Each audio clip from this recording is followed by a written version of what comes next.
Темір есік ауыр үнмен жабылып, қуаныш торлы әлемнен біржола шықты. Күннің жарығы көзін қарып, еркіндіктің салқын желі жүзін сипады. Бұл бостандық еді. Бірақ қуаныш үшін бұл еркіндік жеңіл болмады. 10 жыл бойы торлы камерада өткен әрбір күн оның рухын қажытты. Темір тордың ар жағында ол өзінің өткен өмірдегі қателіктерін есіне алып, қайта өзін кінәлады. Жан-жағына қараған сайын адамдардың оны бөтендей қарап, еркіндігіне күмәнмен қарайтынын сезгендей болды. Ол жолдың шетінде орналасқан ескі аялдамада отырып, алдағы өмір туралы ойға батты. Қалтада тек түрмеден шыққанда берілген аздаған ақша, ал жүрегінде қарындасы Әсемге деген сағыныш қана бар еді. Енді қайда барамын? Қоғам мені қабылдай ма? Әсемге қандай бетіммен барамын? Деп ой үстінде терең күрсінді. Бірақ жүрегінің түкпірінде қарындасына деген махаббаты мен оны бақытты етуге деген талпынысы тұрды. Қуаныш үшін бұл ауыр кезең бала күнінде басталған еді. Ол небәрі 8 жасында ата-анасынан айырылды. Әкесі мен анасы жұмыстан қайтып келе жатқанда көлік апатынан қайтыс болды. Бұл оқиға Қуаныштың есінде мәңгі сақталып қалды. Сол күннен бастап оның өмірі күрт өзгерді. Жетім қалған Қуаныш пен оның 3 жастағы қарындасы Әсем жетімдер үйіне тапсырылды. Жетімдер үйінде өмір қиын әрі суық еді. Қуаныш өзінен кіші қарындасын қорғауға тырысып, үлкен жауапкершілікті мойнына алды. Бірақ оның жүрегіндегі ата-анасына деген сағыныш пен жетімдер үйінің қатал ережелері оны ерте есейтіп жіберді. 18 жасқа толғанда Қуаныш жетімдер үйінен шықты. Ол қарындасын қамқорлығына алып, екеуіне жақсы өмір сыйлауға тырысты. Бірақ қоғам оған жұмыс беруге асықпады. Еңбек табу үшін әртүрлі есіктерді қақты. Бірақ түртпек сөздерден басқа ештеңе естімеді. Сен сияқты жетімдерге бізде жұмыс жоқ, деді бір жұмыс беруші суық үнмен. Ақшаның жоқтығы, қарындасының қажеттіліктерін қамтамасыз ету қажеттігі оны тығырыққа тіреді. Сол кезде оның танысы Нұрлан пайда болып, оңай ақша табудың жолын ұсынды. Қуаныш, біздің қасымызда бол. Бір қоймада қымбат техника бар екен. Ешкім байқамайды. Біз тез байып кетеміз. Сен Әсемге керек жарағын аласың, деді ол. Алғашында Қуаныш бұл ұсынысқа күмәнмен қарады. Бірақ қарындасына көмек көрсету үшін ол қылмысқа баруға мәжбүр болды. Олар қойманы бұзып, техникаларды алып шықты. Бірақ олардың жоспары сәтсіз аяқталды. Қойма иесі камера арқылы бәрін бақылап, полиция шақырды. Сот процесінде Қуаныш өз кінәсін мойындап, жазасын өтуге келісім берді. Түрмеге түскенде оның басты уайымы қарындасы Әсем болды. Ол өзінің жауапсыз әрекетімен қарындасының өмірін бұзғанын түсініп, іштей өзін кінәлады. Әсем үшін осы жазамды өтеймін. Мен оралғанда бәрін басынан бастаймын, деп өзіне серт берді. Қуаныш түрмеге тоғытылғанда Әсем небәрі 13 жаста еді.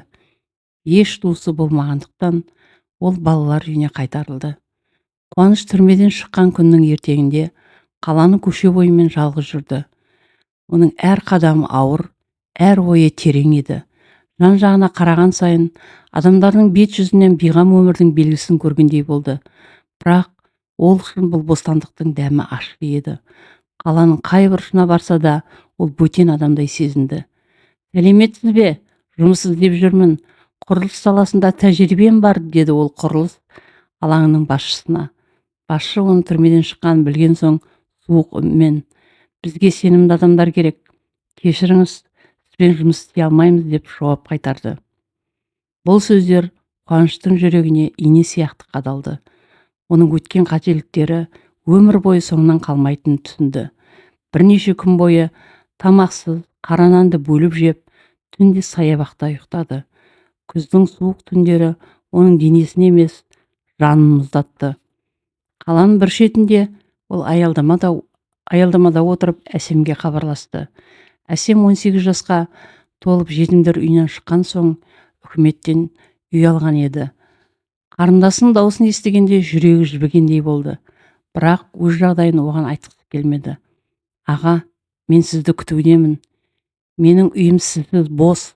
Үйге келіңізші, деді әсем толқып. Қуаныш бір сәтке тыныштық сақтады. Оның ішіндегі кінә мен қарындасының сөздеріндегі мейірімділік бір-бірімен күресті. Ақыры ол: әсем, мен әлі дайын емеспін, бірақ уәде беремін, сенің үмітіңді ақтаймын, деді.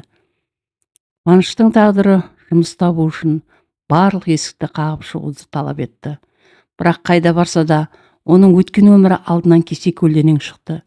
Бір күні құрылыс алаңына барып: мен тек адал еңбек еткім келеді, сізге ауыр жұмысқа адам керек болса қабылдаңызшы, деп өтінді. Басшы оны тыңдап: мен сен сияқты адамдарға сенбеймін, кешір, бірақ бұнда саған орын жоқ, деп жауап берді. Бұл сөздер Қуаныштың үмітін үзгендей болды. Ол ауыр еңбекке дайын болса да, қоғам оны қабылдауға дайын емес екен. Қуаныш әр кеш сайын көшеде жалғыз жүріп, әсемнің амандығын ойлады. Оның қолындағы ескі телефонында әсемнің жалғыз фотосуреті сақталған еді. Сол суретке қарап ол үнемі: сен үшін күресемін, мен сенің болашағың үшін бәрін де қайта бастаймын, деп өзіне сөз берді. Күндердің бірінде Қуаныш саябақта отырған кезде алдынан Нұрлан пайда болды. Ол баяғыдай өзін сенімді ұстап, жымия қарап: Қуаныш, сен неге осылай қиналып жүрсің? Біз баяғыдай бірлесіп жұмыс істесек қой, өміріңді өзгертесің, деді. Қуаныш оның сөзін естігенде ішкі ашуын әрең басты. Бірақ бір сәтке өткен өмірін еске алды. Бұл ұсыныс оның өмірін қайтадан тығырыққа тірейтініне көз жетті. Ол қатал үнмен: Нұрлан, мен сенің жолын таңдағаным үшін 10 жылымды жоғалттым. Енді қарындасым үшін, қайтыс болған ата-анам үшін мен дұрыс жолдамын. Сенімен бірге болмаймын еш уақытта да, деді. Нұрлан күлімсіреп: қателеспе, қоғам саған ешқашан сенбейді. Сен қанша тырыссаң да өткенің артыңнан қалмайды, деп кетіп қалды. Бұл сөздер Қуаныштың жанын ауыртты. Бірақ ол ішінен: мен Нұрланның айтқанын жоққа шығарамын, мен қарындасым үшін бәрін дәлелдеймін, деп өзіне серт берді. Сол күні ауылға оралған Қуаныш құрылыс алаңында жұмысқа тұрды. Жалақы аз, жұмысы ауыр болса да, ол қолынан келгенін істеді. Оның әр қадамы қарындасы үшін маңызға ие болды. Қуаныш кешке үйге оралғанда әсем оның шаршаған бейнесін көріп: аға, мен сізді мақтан тұтамын, біз бұл қиындықтарды бірге жеңеміз, деп оның демеп отырды. Уақыт өте келе Қуаныш ауылдың ең сенімді адамдарының біріне айналды.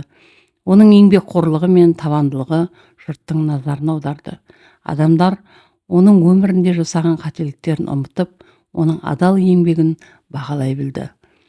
Қуаныш ауылдағы жас жігіттерге де көмектесіп, оларға өмірде дұрыс жолды таңдаудың маңызын түсіндірді.